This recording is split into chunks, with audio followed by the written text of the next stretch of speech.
Hello everyone. Vijay किनवी इंदौर में आपका स्वागत है। तो आज हम बात करने वाले हैं एक वैकेंसी के ऊपर।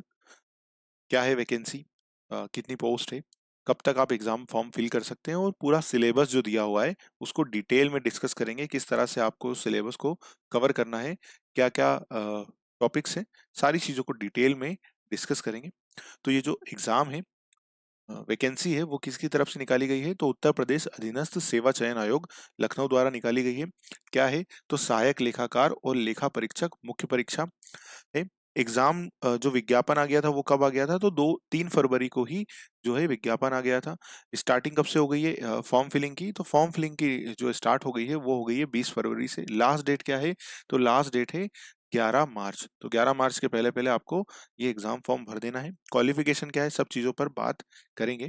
और जो अगर आपको कोई संशोधन करना है अपने एग्जाम फॉर्म में तो वो कब तक कर सकते हैं आप? 18 मार्च तक आप संशोधन कर सकते हैं। तो 11 मार्च जो है वो लास्ट डेट है, तो उसके पहले पहले आपको एग्जाम फॉर्म अपना फिल कर देना है।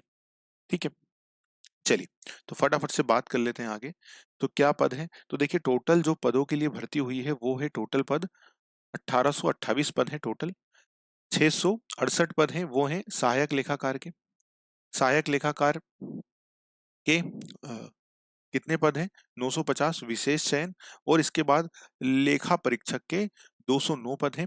और और एक पद जो है वो क्या है? सहायक लेखाकार, जो राज्य विधिक सेवा प्राधिकरण के नियंत्रणाधीन सहायक सहायक लेखाकार का पद जो है एक है। ऐसे कुल मिलाकर के टोटल जो पद हैं वो कितने हैं? 1828 पदों के लिए ये वैकेंसी आई है। तो इसके लिए आपको क्या होना चाहिए? सबसे पहली जो इन्होंने रिक्वायरमेंट मांगी है वो ये है कि जो भी स्टूडेंट इसको फिल करना चाहते हैं उनका क्या होना चाहिए? तो उनको पेट 2023 दिया होना चाहिए। पेट 2023 मतलब उन्होंने दी हो, और उसमें जो उनके मार्क्स हो वो कितने होने चाहिए? वो ऋणात्मक नहीं होनी चाहिए। जो लास्ट लाइन है इसमें इसको मेंशन किया गया है कि स्कोर में 0 या उससे कम नकारात्मक अंक प्राप्त करने वाले अभ्यर्थियों को मुख्य परीक्षा हेतु शॉर्ट लिस्टिंग नहीं किया जाएगा। तो मुख्य परीक्षा के लिए आपको शॉर्ट लिस्टिंग नहीं किया जाएगा। अगर आपका पेट में क्या है, ऋणात्मक अंक प्राप्त करे हैं, तो आप शॉर्ट लिस्टिंग नहीं होंगे।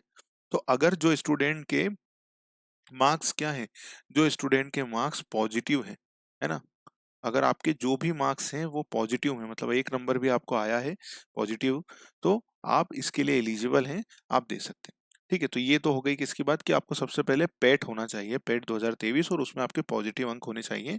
तो आप इस एग्जाम में फॉर्म फिल कर सकते हैं और इसमें भर सकते हैं। ठीक है, तो ये टेस्ट है, फ्री टेस्ट है। ये पांचों टेस्ट की आपको क्या मिल जाएगी? लिंक मिल जाएगी वीडियो के डिस्क्रिप्शन में, तो दीजिएगा।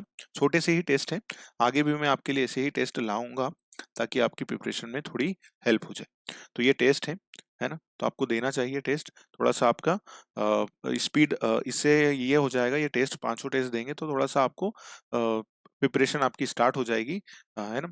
तो 10 एमसीक्यू एक टेस्ट में, तो टोटल 50 एमसीक्यू हैं इन पांचों टेस्टों में। तो जरूर से दीजिएगा। और अगर आप बताएं, आप अगर बोलेंगे तो मैं आने वाले टाइम में भी कोशिश करूंगा कि आपके लिए इस तरह के टेस्ट लेकर के आऊं ताकि आपकी प्रिपरेशन में हेल्प हो। तो इसकी लिंक आपको नीचे मिल जाएगी, है ना। जो भी टेस्ट है यहाँ पर, ये पांचों टेस्ट की लिंक आपको नीचे मिल जाएगी, आप वहां जा करके अपना टेस्ट जो है वो दीजिएगा। चलिए, तो बाकी बातें कर लेते हैं कि जो क्या क्या क्वालिफिकेशन चाहिए आपको उसके लिए। तो हम आगे बात कर लेते हैं फटाफट से, पहले क्वालिफिकेशन के ऊपर कि आपको क्वालिफिकेशन कितना है। तो देखिए, 25 रुपये जो है इसका एग्जाम फीस है ना। तो ज़्यादा एग्जाम फीस भी नहीं है। तो अगर आप एलिजिबल हैं तो आप ज़रूर से इसको भरिएगा और इसकी तैयारी भी करिएगा, क्योंकि पद भी काफ़ी अच्छे हैं। तो देखिए, सहायक लेखाकार के पद कितने हैं? टोटल पद जो हैं वो कितने हैं? यहाँ पर टोटल पद हैं 668। ठीक है, अनारक्षित कितने, मतलब अनरिजर्व कैटेगरी के 387 पद हैं। अनुसूचित जाति के 88 पद हैं। अनुसूचित जनजाति के 10 पद हैं। और पिछड़ा वर्ग के जो हैं वो 117 पद हैं। और ईडब्ल्यूएस के 66 पद हैं। ऐसे ही लेखा परीक्षक, है ना, ऑडिटर के 99 पद अनरिजर्व में है, 28 पद हैं। ठीक है, अनुसूचित जाति में, अनुसूचित जनजाति में 4 पद हैं। और ओबीसी में जो हैं वो 58 पद हैं, और 20 पद जो हैं वो ईडब्ल्यूएस में। ऐसे करके टोटल 209 पद हैं। सब कैसे पद हैं? स्थायी पद हैं। ठीक है, सहायक लेखाकार के टोटल कितने पद हैं? तो एक पद है। और इसके बाद सहायक लेखाकार के 50 पद विशेष चयन। इसमें सबसे ज्यादा पद कौन से हैं? तो 399 जो है अनुसूचित अनुसूचित जाति के पद हैं। ठीक है, 399 टोटल में से ये हैं। तो ये जो प्रीवियस वैकेंसी थी उसमें से ये पद बच गए थे, तो वो यहाँ पर इसे ऐड कर दिया गया है। तो टोटल कितने पद हैं? टोटल 1828 पद हैं, तो काफी अच्छे पद हैं। तो अगर आप एलिजिबल हैं तो आपको ये जरूर से फॉर्म भरना चाहिए और तैयारी भी करनी चाहिए आपको। चलिए, तो अब बात करते हैं आगे।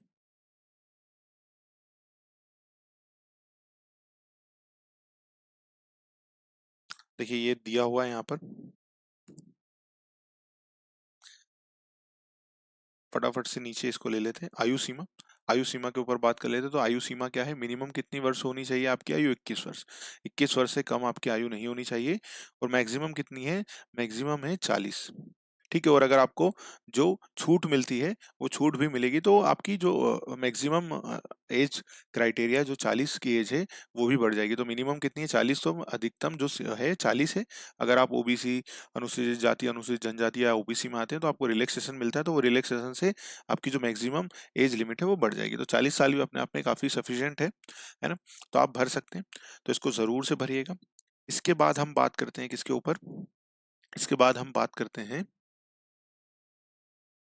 इसके सिलेबस के ऊपर। ठीक है, इसके सिलेबस के ऊपर बात कर लेते हैं फटाफट से, या पहले क्वालिफिकेशन के ऊपर बात कर लेते हैं, उसके बाद सिलेबस के ऊपर बात कर लेंगे। तो देखिए क्वालिफिकेशन क्या मांग रहे हैं? तो क्वालिफिकेशन ये मांग रहे हैं कि आपका भारतवर्ष में विधि द्वारा स्थापित विश्वविद्यालय, मतलब अ, अ, आपकी यूनिवर्सिटी से क्या होना चाहिए? कॉमर्स में स्नातक की उपाधि होनी चाहिए। मतलब आप क्या होना चाहिए? बीकॉम। आपकी क्या होनी चाहिए? बीकॉम होना चाहिए। ठीक है, अथवा अगर आपके पास बीकॉम नहीं है तो क्या है? सरकार द्वारा मान्यता प्राप्त विश्वविद्यालय अथवा संस्था से अकाउंटेंसी में स्नातकोत्तर डिप्लोमा होना चाहिए। तो अगर आपके पास बीकॉम नहीं है और अगर आपका अकाउंटेंसी में स्नातकोत्तर डिप्लोमा है, तो भी आप क्या कर सकते हैं? तो भी आप इस एग्जाम के लिए अप्लाई कर सकते हैं। तो एक तो ये होनी चाहिए। ठीक है, दोनों में से एक, या तो आपके पास बीकॉम हो और या आपके पास अकाउंटेंसी में स्नातकोत्तर डिप्लोमा हो।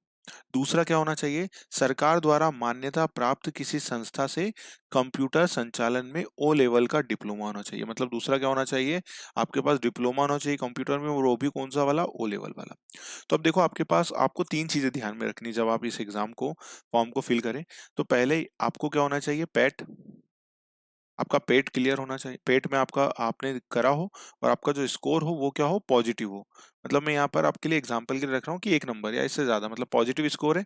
ठीक है, पॉइंट नंबर 1। दूसरा क्या होना चाहिए? आपके पास बीकॉम होना चाहिए, बीकॉम या अकाउंटेंसी में डिप्लोमा। और तीसरा जो है वो क्या होना चाहिए? O level. मतलब ये तीनों चीजें आपके पास होनी चाहिए। एक तो आपने पैट 2023 दिया हो, है ना, उसमें पॉजिटिव स्कोर हो। दूसरा हो आपके पास बीकॉम हो। और तीसरा क्या हो? आपके पास ओ लेवल हो। अगर ये तीनों चीजें हैं तो आपको एग्जाम फॉर्म भरना चाहिए और इसकी तैयारी करनी चाहिए। तो ये तो हो गया। अब इसका जो सिलेबस है, अब उस पर फटाफट से हम बात कर लेते हैं कि सिलेबस क्या है। उस पर फटाफट से अब बात कर लेते हैं। तो देखिए सिलेबस जो है वो यहाँ पर दिया हुआ है। टोटल कितने अंकों का है? टोटल जो पेपर होगा आपका वो 100 अंकों का होगा। 100 क्वेश्चन पूछे जाएंगे और 100 अंक होंगे। ठीक है, तो 1 नंबर का एक क्वेश्चन होगा। इसमें ध्यान रखने वाली बात क्या है कि इसमें ऋणात्मक भी होगा, मतलब नेगेटिव मार्किंग भी है। तो कितनी नेगेटिव मार्किंग है? 25%। मतलब अगर आपका क्वेश्चन गलत हो गया तो आपका 0.25 क्या होगा? मार्क्स कट जाएंगे, 0.25 मार्क्स कट जाएंगे। तो अगर मैं इसको सिंप्लीफाई करूं तो अगर आपके 4 क्वेश्चन गलत हुए तो आपका 1 नंबर कट जाएगा। ठीक है, 4 क्वेश्चन गलत होने पर आपके कितने मार्क्स कट जाएंगे? तो 1 मार्क्स। 1 मार्क्स जो है वो आपका डिडक्ट हो जाएगा। ठीक है, तो ध्यान रखिएगा। तो 25% जो क्या है? नेगेटिव मार्किंग है। अब बात कर लेते हैं पूरे सिलेबस पर, डिटेल में सिलेबस पर भी बात कर लेते हैं। तो देखिए पहले जो यूनिट है, और अच्छी बात क्या है यहाँ पर, इन्होंने मार्क्स डिस्ट्रीब्यूशन किया हुआ है। अच्छी बात क्या है? मार्क्स डिस्ट्रीब्यूशन किया हुआ है। मतलब हर एक यूनिट भी डिफाइन करी हुई है और उसमें यह भी डिफाइन करा हुआ है कि वहां से कितने मार्क्स के क्वेश्चन आपसे पूछे जाएंगे। तो अच्छी बात क्या है कि अगर गलती से आप कुछ टॉपिक आपको टफ पड़ेगा तो आपको पता होगा कि वहां पर आपके कितने मार्क्स का आपको लॉस या गेन होगा। तो ये अच्छी बात है। मतलब पूरा सिलेबस जो है आपको कवर भी करना है और पूरे सिलेबस से बराबर क्वेश्चन पूछे जाएंगे, ये भी अच्छी बात है। तो देखिए, पहली जो यूनिट है वो क्या है, भाग वन में जो है वो पूरा कॉमर्स है। भाग वन में क्या है, पूरा कॉमर्स है। भाग टू में क्या है, कंप्यूटर है। और भाग थ्री में जो उत्तर प्रदेश से संबंधित, मतलब हम कहें तो जीके, पार्ट थ्री में क्या है, जीके, जो कितने नंबर का आएगा, 20 नंबर का आएगा। और कंप्यूटर वो कितने अंक का आएगा, 15 नंबर का। तो 35 नंबर का ये दोनों पार्ट हो गए। और इसके अलावा जो है वो क्या आएगा, कॉमर्स, मतलब 65 मार्क्स का क्या है, 65 मार्क्स का जो है हमारा कॉमर्स का पेपर है। ठीक है, तो पूरा जो कॉमर्स है वो 65 मार्क्स का है। तो पहली जो यूनिट है इसमें, वो क्या है, उसमें ऑडिट और अंतिम खाते दोनों को मिला करके कितने क्वेश्चन पूछे जाएंगे, 10 क्वेश्चन पूछे जाएंगे, 10 अंक के। इसके बाद क्या है, लेखांकन के आधारभूत सिद्धांत, उससे कितने क्वेश्चन पूछे जाएंगे, प्रारंभिक लेखों की पुस्तकों की तैयारी और हास जो है उससे 10 नंबर के क्वेश्चन पूछे जाएंगे। इसके बाद दोहरा लेखा प्रणाली और बैंक समाधान विवरण, वित्तीय नियमों की सामान्य जानकारी, इससे 15 नंबर के क्वेश्चन पूछे जाएंगे। आरटीजीएस, मतलब जो बैंकिंग से रिलेटेड टर्मिनोलॉजी, आरटीजीएस, ई ई बैंकिंग, बजट नियंत्रण में कंप्यूटर का प्रयोग, इससे 10 नंबर के क्वेश्चन पूछे जाएंगे। एडवांस अकाउंटेंसी से 10 नंबर के क्वेश्चन पूछे जाएंगे। और टैक्सेशन और अंक गणित, इससे कितने नंबर के क्वेश्चन पूछे जाएंगे, 10 नंबर के क्वेश्चन पूछे जाएंगे। और कंप्यूटर से जो है वो 15 नंबर के क्वेश्चन पूछे जाएंगे। और उत्तर प्रदेश का राज्य संबंधित सामान्य जानकारी, मतलब जो जीके है, उससे 20 नंबर के क्वेश्चन पूछे जाएंगे। 20 क्वेश्चन पूछे जाएंगे और 20 नंबर के क्वेश्चन पूछे जाएंगे। और टोटल मिला करके आपसे 100 नंबर का पेपर आपका होगा। और इसके लिए आपको समय मिलेगा, वो मिलेगा 120 मिनट 2 घंटे का।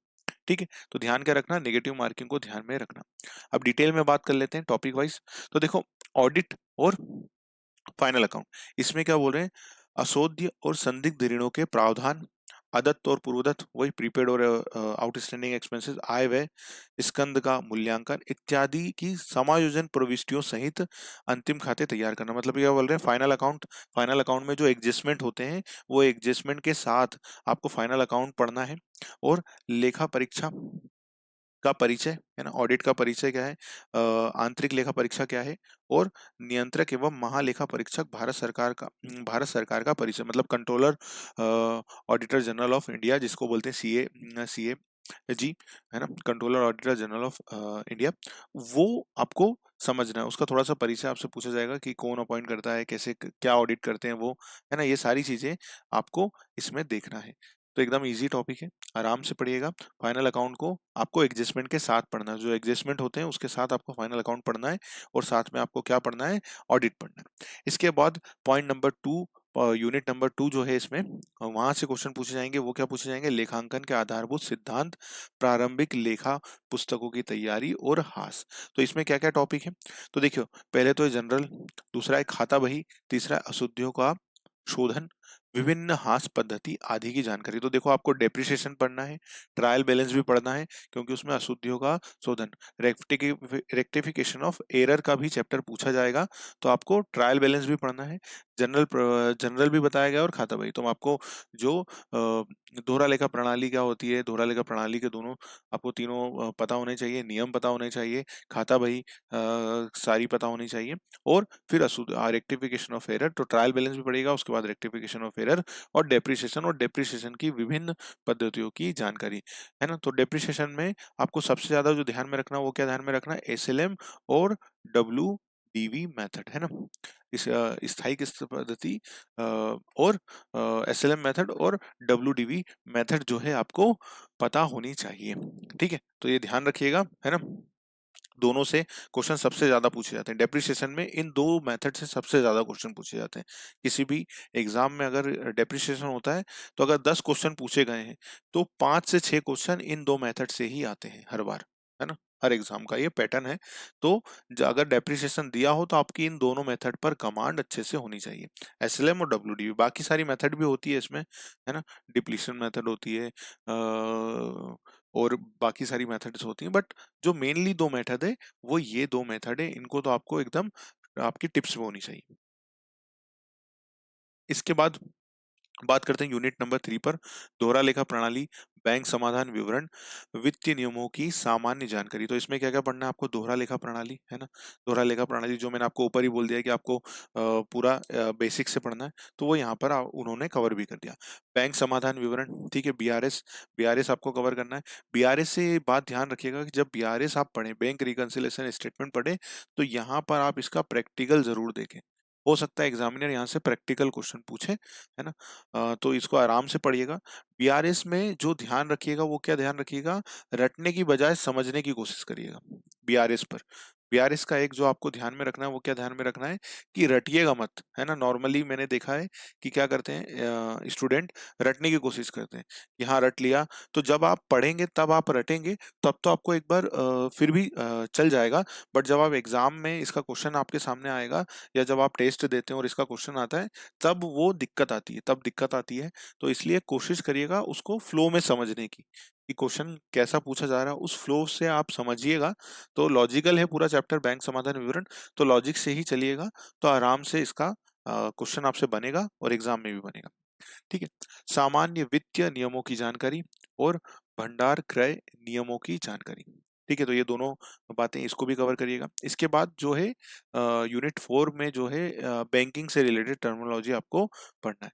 तो आरटीजीएस, इंटरनेट बैंकिंग, बजट नियंत्रण में कंप्यूटर, आधुनिक इलेक्ट्रॉनिक एवं संचार तकनीक के प्रयोग से संबंधित जानकारी, तो ये आपको पढ़ना है। इसके बाद यूनिट नंबर 5 में जो आपको है एडवांस अकाउंटेंसी, तो इसमें आपको क्या पढ़ना है, किराया क्रय और किराया क्रय एवं किस्त भुगतान पद्धति, है ना, हायर परचेस वो पढ़ना है। ठीक है, ब्रांच अकाउंटिंग और डिपार्टमेंटल अकाउंटिंग, है ना, वो पढ़ना है। दिवालिया खाते पढ़ना है। अधिकार शुल्क पढ़ना है। बीमा दावे की गणना, जो बीमा दावे होते हैं उनकी गणना कैसे की जाती है, इससे संबंधित आपको पढ़नी है चीजें। और जो यूनिट 5 है, यूनिट 5 में क्या है, टैक्सेशन और अंकगणित। तो टैक्सेशन में आपको क्या क्या पढ़ना है, तो आयकर दिया हुआ है और जीएसटी। देखो इन्होंने यहाँ पर आयकर और जीएसटी वर्ड लिखा है, आयकर भी लिखा है और जीएसटी भी लिखा है। मतलब और अब इनकम टैक्स अपने आप में एक एक पूरी एग्जाम हो सकती है। इनकम टैक्स इतना बड़ा है, इनकम टैक्स इतना बड़ा है कि उसकी अपनी एक एग्जाम हो सकती है, और जीएसटी भी इतना बड़ा है कि उसकी एक एग्जाम हो सकती है। तो यहाँ पर इन्होंने पूछा है, तो यहाँ पर आपको क्या कवर करके जाना है, यहाँ पर आपको इसका बेसिक कवर करके जाना है, बेसिक कवर करके, है ना। बेसिक टर्मिनोलॉजी पढ़ना है कि इनकम टैक्स में नॉर्मली 5 हेड होते हैं, 5 हेड में इनकम कैलकुलेट होती है, तो उसको समझना है। जो आईएमपी सेक्शन है इनकम टैक्स के और आईएमपी कैलकुलेशन है, उसको पढ़ना है। यही कि यही आपको जीएसटी के संबंध में समझना है कि जीएसटी क्या है, गुड्स एंड सर्विस टैक्स है, ये किस प्रकार का टैक्स है, एक इनडायरेक्ट टैक्स है ना। और कितने प्रकार के जीएसटी लगते हैं, सीजीएसटी, एसजीएसटी, आईजीएसटी। सीजीएसटी कब लगता है, आईजीएसटी क्या होता है, इंटर स्टेट सेल क्या होती है, इंट्रा स्टेट सेल क्या होती है, कंपोजिशन स्कीम क्या होती है, बिलो ई वे बिल क्या होता है। तो ये सारी चीजें आपको इस तरह की जो बेसिक बेसिक अंडरस्टैंडिंग है जीएसटी में और इनकम टैक्स में, इस तरह से आपको इसको कवर करना है। इसको पूरा कवर नहीं करना है, इसको एक रिलेवेंट, मतलब आपको यहाँ पर अगर मैं समझूं जिस हिसाब से एग्जामिनर ने यहाँ पर लिखा है, आपको बेसिक अंडरस्टैंडिंग होनी चाहिए आयकर की और जीएसटी की भी। ठीक है, इससे संबंधित जानकारी। अंक गणित से संबंधित प्रश्न, अब देखो यहाँ पर अंक गणित से संबंधित प्रश्न के अंदर भी एग्जामिनर ने कुछ बताया नहीं है, डिटेल में सिलेबस को ओपन नहीं करा है। तो यहाँ पर आपको क्या पढ़ के जाना है, तो यहाँ पर आपको कमीशन, प्रॉफिट एंड लॉस और सिंपल इंटरेस्ट, कंपाउंड इंटरेस्ट, है ना। तो ये सारी जो बेसिक बेसिक अंक गणित के चैप्टर्स होते हैं उसको कवर करके जाना है। कमीशन क्या होता है, लाभ हानि क्या होता है ना। तो ये सारी चीजें आपको यहाँ पर अंक गणित में कवर करनी है। तो आपको इस तरह से कवर करना है। तो मैं आपको कहूंगा कि अब अगर आप पूछे कि सर कैसे चालू करनी चाहिए, तो आपको सबसे पहले क्या कवर करना चाहिए। देखिए जनरल का बोला है, तो सबसे पहले आपको समझना पड़ेगा दोहरा लेखा प्रणाली क्या होती है। सबसे पहले दोहरा लेखा प्रणाली क्या होती है, दोहरा लेखा प्रणाली कैसे स्टार्ट हुई वो पढ़ेंगे। फिर उसके बाद आप पढ़ेंगे जनरल, उसके बाद आप क्या पढ़ेंगे, जनरल पढ़ेंगे। उसके बाद आप पढ़ेंगे खाता बही, क्या पढ़ेंगे, खाता बही। उसके बाद आप क्या पढ़ेंगे, उसके बाद तो आप जब आप इतना पढ़ लेंगे, मतलब दोहरा लेखा प्रणाली की अंडरस्टैंडिंग कर लेंगे, जनरल समझ लेंगे, खाता बही समझ लेंगे, तो फिर उसके बाद आपको पढ़ना चाहिए डेप्रिसिएशन। ठीक है, तो ये पढ़ लेंगे। फिर ये जब आप इतनी सारी चीजें पढ़ लेंगे, दोहरा लेखा प्रणाली पढ़ लेंगे, जनरल पढ़ लेंगे, खाता बही पढ़ लेंगे, हास की पद्धति पढ़ लेंगे, और आप चाहें तो यहाँ पर ट्रायल बैलेंस भी पढ़ लें, और उसके बाद अशुद्धियों का संशोधन पढ़ लें। ये पढ़ने के बाद मतलब आपको ये सारा पढ़ने के बाद फिर आपको क्या पढ़ना चाहिए, फिर आपको यहाँ पर जो दिया था फाइनल अकाउंट, अब आपको पढ़ना चाहिए, क्योंकि अब क्या होगा, अब आपको जब आप इतना पढ़ लेंगे तो आपको ये अंडरस्टैंडिंग हो जाएगा कि बेसिक कंसेप्ट क्या है, दोहरा लेखा प्रणाली में एंट्री कैसे होती है, वो सारी जब आप एडजस्टमेंट सीख जाएंगे प्रॉपरली और डेप्रिसिएशन सीख जाएंगे, यहाँ पर आप अशुद्धियों का संशोधन कर लेंगे, तो जब आप फिर फाइनल अकाउंट पढ़ेंगे विद एडजस्टमेंट, तो आप अच्छा आसानी से उस बात को समझ पाएंगे और आराम से इसको पढ़ पाएंगे।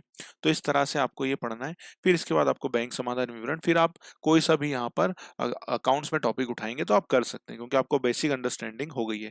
साथ में आप क्या कर सकते हैं, साथ में आप इनको चालू कर सकते हैं। साथ में किनको चालू कर सकते हैं, ये वाले टॉपिक को, मतलब आयकर, जीएसटी और अंकगणित, ये अपने आप में सेपरेट टॉपिक है, तो आप इसको भी चालू कर सकते हैं। और चाहे तो आप बैंकिंग वाला भी पोर्शन पढ़ सकते हैं साथ के साथ, मतलब आपका अकाउंट चल रहा है और साथ में ये दो टॉपिक चल रहे हैं। इसके बाद आपको क्या कवर करना है, इसके बाद आपको पढ़ना है कंप्यूटर।